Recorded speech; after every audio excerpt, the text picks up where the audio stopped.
안녕하세요, 아르지나입니다. 오늘은 좀 특이한 제품을 가져왔는데요. 타블렛과 같이 쓸 수 있는 컨트롤러입니다. XP펜에서 무선 타블렛 키보드도 나오는데요. 투어박스는 좀 더 다양한 기능을 가진 고급 컨트롤러입니다. 이번에 투어박스와 XP펜이 콜라보 이벤트를 진행한다고 하네요. 이벤트 대상 타블렛 제품은 둘 다 제가 리뷰를 했었으니까 각각의 영상을 참고해 보시고요. 이번 영상은 투어박스를 집중해서 살펴보겠습니다. 투어박스는 기존에는 없던 신개념 고급 컨트롤러고요. 컨트롤 휠이 무려 3개나 있습니다. 소형 키보드처럼 생긴 다른 제품들과 가장 차별화되는 특징이죠. 컨트롤러 본체는 상당히 묵직해서 실제로 쓸 때 밀림이 전혀 없습니다. 표면에는 UV 항균 내지문 코팅이 되어 있어서 관리가 쉽고 느낌도 고급스럽네요. 연결 방식은 네오 모델은 유선 전용이고요. 엘리트 모델은 유무선 겸용입니다. 무선 블루투스 연결은 기기 2대를 연결해서 전환하면서 쓸 수도 있네요. 무선 엘리트 모델은 AA 건전지 2개를 쓰고요. 내장 배터리가 아니라서 제품을 몇 년씩 오래 써도 배터리 수명 걱정이 없는 장점이 있죠. 대신에 유선 연결 시 충전이 안 되고 배터리 잔량을 볼 수 있는 방법도 없는 점은 좀 불편하네요. 배터리 사용 시간은 건전지를 새로 끼우면 한두 달 정도는 갑니다. 휠과 버튼의 전체적인 배치는 보기보다 상당히 인체 공학적이네요. 메인 휠은 수직으로 솟아있어서 검지로 옆을 잡고 돌리기 좋고요. 수평 휠은 엄지를 안으로 구부려서 돌리기 좋은 위치에 있습니다.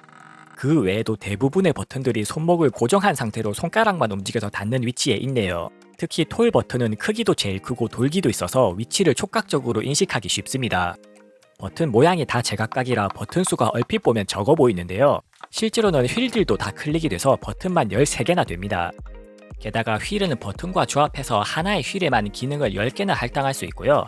각 버튼들도 서로 조합하거나 더블클릭으로 기능을 추가로 할당할 수 있습니다. 이 조그만 컨트롤러 하나로 총 56개나 되는 기능을 지정할 수 있네요. 그래서 실제로 써보면 절대로 키가 부족하다고 느껴지지는 않습니다. 각 스위치들은 사용 빈도에 따라서 다른 부품들을 썼네요. 가장 많이 쓰게 되는 사이드 버튼은 내구성과 구분감이 제일 좋은 기계식 키보드 스위치를 씁니다.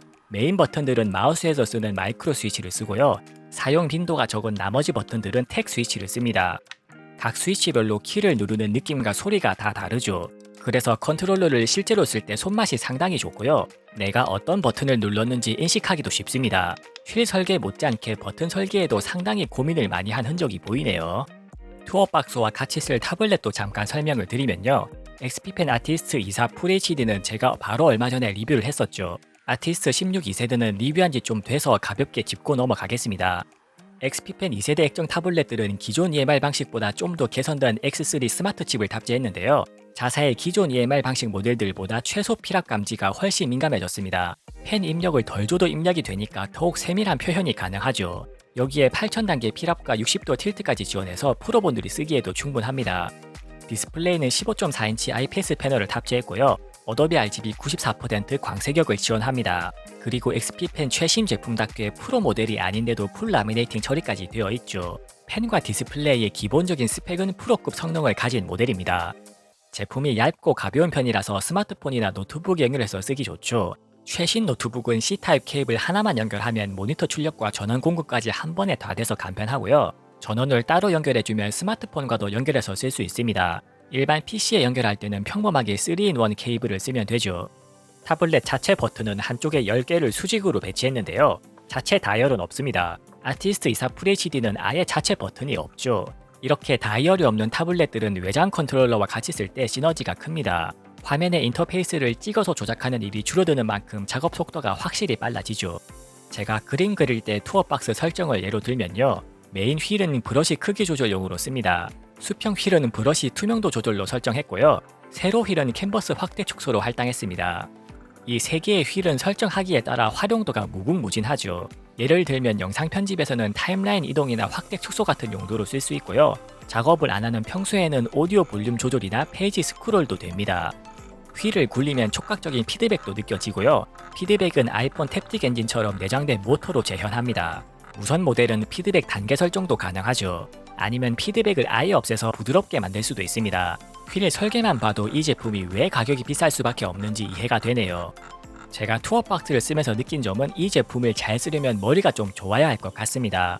제품의 디자인부터가 생소한데 설정 프로그램도 자유도가 엄청나게 넓네요. 이걸 내 손에 맞게 얼마나 잘 설정하느냐에 따라 이 제품이 돈값을 하냐 못하냐가 결정됩니다. 다른 사람들이 만든 프리셋들을 홈페이지에서 다운받아서 쓰는 방법도 있는데요.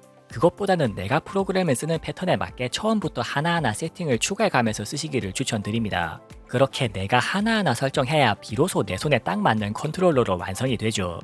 제가 오픈 캔버스에서 설정을 한 과정을 예로 설명드릴게요. 일단 메인 휠은 제가 제일 많이 쓰는 브러쉬 크기 조절로 할당했습니다. 그 다음 세로 휠은 그 조작 방법에 가장 잘 어울리는 캔버스 확대 축소로 설정했고요. 세로 휠 클릭은 그 확대 축소 설정을 리셋하도록 직관적으로 지정했습니다. 그 다음 메인 버튼들은 또 제가 가장 많이 쓰는 기능들로 할당했죠. 여기까지만 설정해도 컨트롤러가 슬슬 제 기능을 하기 시작합니다. 그 다음 수평 휠에 설정해주고 싶은 게 브러쉬 투명도였는데요. 오픈 캔버스는 브러쉬 투명도 증감 단축키 자체를 지원하지 않습니다. 대신에 브러쉬 투명도를 10% 단위로 지정하는 단축키는 있죠. 이걸 응용해서 매크로 기능으로 투명도가 10%씩 증감되도록 했습니다.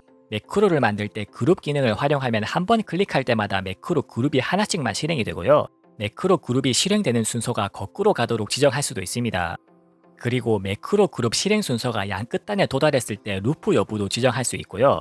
이 루프를 끄면 휠을 빠르게 굴렸을 때 투명도가 항상 최대나 최소에 고정됩니다. 루프를 끄는 기능이 없으면 투명도가 계속 오락가락해서 쓰기가 어려웠겠죠. 이번에는 캔버스 회전도 휠로 쓰고 싶어졌는데요. 지금까지 이미 휠 3개에 전부 기능을 할당했죠. 그래서 탑 버튼을 누른 상태로 메인 휠을 굴리면 캔버스가 회전되도록 했습니다. 여기서 또 기가 막힌 기능이 하나 있는데요. 원래는 버튼을 누르면 누르는 즉시 할당된 기능이 발동합니다. 그런데 이걸 버튼을 눌렀다가 뗄 때 기능이 동작하도록 바꿀 수가 있네요. 그 외에도 휠 피드백 강도와 휠 조작 속도도 휠마다 개별적으로 설정이 가능하고요. 버튼을 꾹 누를 때 반복 실행 여부도 지정 가능합니다. 컨트롤러를 설정하다 보면 이런 기능이 있으면 좋겠다 싶은 건 웬만하면 진짜 다 있더라고요. 투어박스 콘솔 프로그램은 현재 버전 5까지 나왔습니다. 그만큼 사용자 피드백을 받아서 많은 개선이 있었다는 뜻이죠. 투어박스가 이런 강력한 사후 지원도 상당히 돋보입니다. 현재 딱 하나 아쉬운 점은 수평 휠은 다른 버튼들과 조합해서 기능을 추가로 할당할 수가 없네요. 이 부분은 실제 기능 구현이 그렇게 어렵지는 않으니까 업데이트를 한번 기대해 보겠습니다. 제가 오픈 캔버스를 쓰면서 기능을 하나하나 추가하다 보니까 이제는 투어박스가 없으면 그림을 그리기가 싫어질 정도네요. 이제는 영상 편집에서도 기능을 하나하나 추가하면서 또 제 것으로 만들어가고 있고요. 실제로 이 제품을 쓰기 시작하면 점점 나만의 컨트롤러로 만드는 과정 자체를 즐기게 됩니다. 투어박스가 어떤 기능을 지원하고 그걸 어떻게 써먹을 수 있는지는 연구가 좀 필요하고요. 그런 설정 과정이 귀찮거나 자신이 없으면 그냥 처음부터 평범한 컨트롤러를 사는 게 정답이죠. 반면에 투어박스를 완전히 내 것으로 만들면 작업 생산성을 엄청나게 높여주는 치트키가 됩니다. 투어박스를 타블렛과 조합하면 특히 시너지가 크죠. 타블렛을 고를 때 버튼 구성을 따지지 않아도 돼서 선택의 자유도가 높아지는 장점이 있고요. 타블렛을 많이 쓰시는 분일수록 충분히 투자할 가치가 있다고 추천드리고 싶네요. 이상 아레지나였습니다. 영상이 유익하셨다면 구독과 좋아요로 많은 응원 부탁드립니다. 감사합니다.